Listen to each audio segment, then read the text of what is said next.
بچوں میں نشوونمائی آواز اور بصارت کی خرابی۔ بصارت کی خرابی کیا ہے؟ یا وی آئی۔ بصارت کی خرابی کا مطلب ہے بصارت کا کام نہ کرنا۔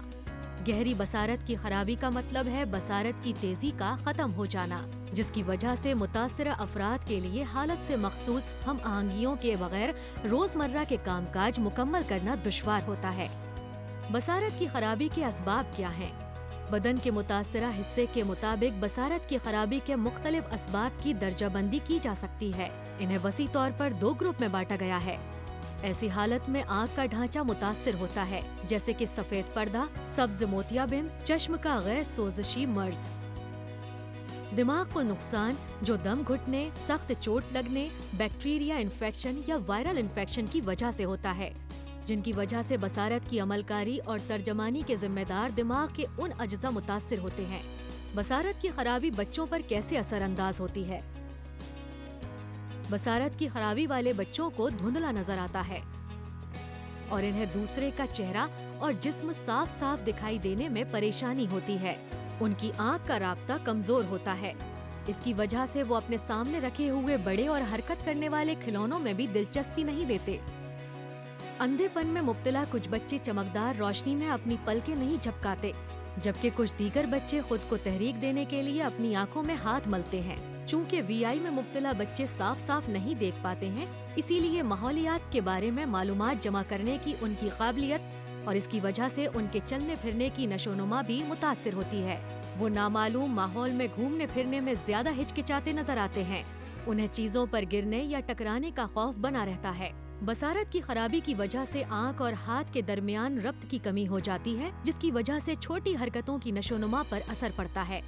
ان بچوں کو معلومات کے لیے اور کچھ سیکھنے کے لیے اکثر دیگر حواس پر بھروسہ کرنا پڑتا ہے، جس میں معلومات اور سیکھنے کے لیے سماعت، لمس، سونگھنے، توازن اور عضلات کے حواس شامل ہیں۔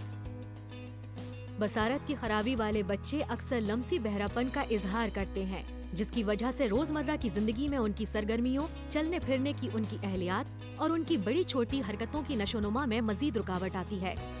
وی آئی میں مبتلا بچے مواصلت کے درمیان جواب دینے کے لیے اپنے والدین کے چہرے کے تصورات اور اشارے کم ہی دیکھ پاتے ہیں، جس سے ان کی آنکھ کے رابطہ اور باہمی مواصلت میں رکاوٹ آتی ہے۔ جب والدین اپنے آس پاس کی چیزوں کو بیان کرنے کی کوشش کرتے ہیں تو ان کی توجہ حاصل کرنا مشکل ہوتا ہے۔ اس کی وجہ سے وہ دیر سے بول پاتے ہیں۔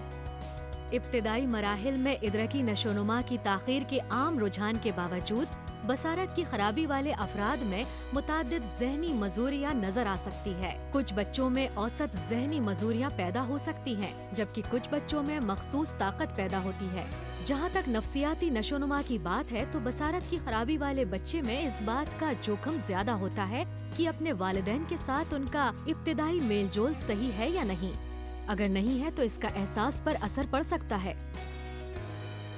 بصارت کی خرابی میں مبتلا بچوں کی مدد کیسے کی جائے؟ جلد شناخت اور مداخلت بصارت کی خرابی میں مبتلا بچوں کے لیے اہم ہے۔ کچھ میڈیکل پریشانیوں کا علاج سرجری سے کیا جا سکتا ہے، جیسے موتیا بند کے لیے سرجری اور پردے چشم کے مسائل کی لیزر تھراپی۔ تصحیحی لینس اور بصارت میں معاون آلہ سے باقی بصارت کو زیادہ سے زیادہ استعمال کرنے میں مدد ملے گی۔ ریٹینا پگمنٹوسا جیسے جینیٹک امراض کی وجہ سے ہونے والی بصری خرابی کے لیے جینیٹک مشاورت بھی ضروری ہے، جس میں جوخم کی تشخیص اور آئندہ حمل کرنے سے متعلق فیصلہ شامل ہو سکتا ہے۔ میڈیکل علاج کے علاوہ ٹریننگ ان کی ترقی کو بہتر بنانے میں معاون ثابت ہو سکتی ہے۔ یہ ان کی حرکتی صلاحیتوں میں اضافہ کرنے میں مدد کرتی ہے اور آزاد نقل و حرکت پر ان کے اعتماد میں اضافہ کرتی ہے۔ بعد میں ٹریننگ انہیں اپنی کمیونٹی میں محفوظ طریقے سے سفر کرنے میں مدد فراہم کر سکتی ہے۔ بصارت کی خرابی میں مبتلا بچوں کے بڑے ہونے پر انہیں کیا ہوگا؟ ان بچوں کی بصارت کی صلاحیت کا انحصار بصارت کی خرابی کی نوعیت اور سبب اور بصری نظام میں خرابی یا چوٹ کی شدت پر ہے۔ وقت کے ساتھ ساتھ ابتر ہوتی بیماریاں آہستہ آہستہ بینہ کی خرابی کے باعث بن سکتی ہیں، جیسے ریٹینائٹس پگمنٹوسا میں بصری میدان کا دھیرے دھیرے سکڑنا۔ اس کے برعکس اگر جلد علاج کیا جائے تو بصارت کی بیماریاں جیسے موتیابند اور گلوکوما کی وجہ سے ہونے والی بصارت کی خرابی میں بہتری آ سکتی ہے۔ اگر بصری خرابی دماغی چوٹ کی وجہ سے ہوتی ہے تو وقت اور مستقل ٹریننگ کے ساتھ ان کا بصری فنکشن بہتر ہو سکتا ہے۔ جلد شناخت اور مداخلت بصارت کی خرابی میں مبتلا بچوں کے لیے بہت اہم ہے۔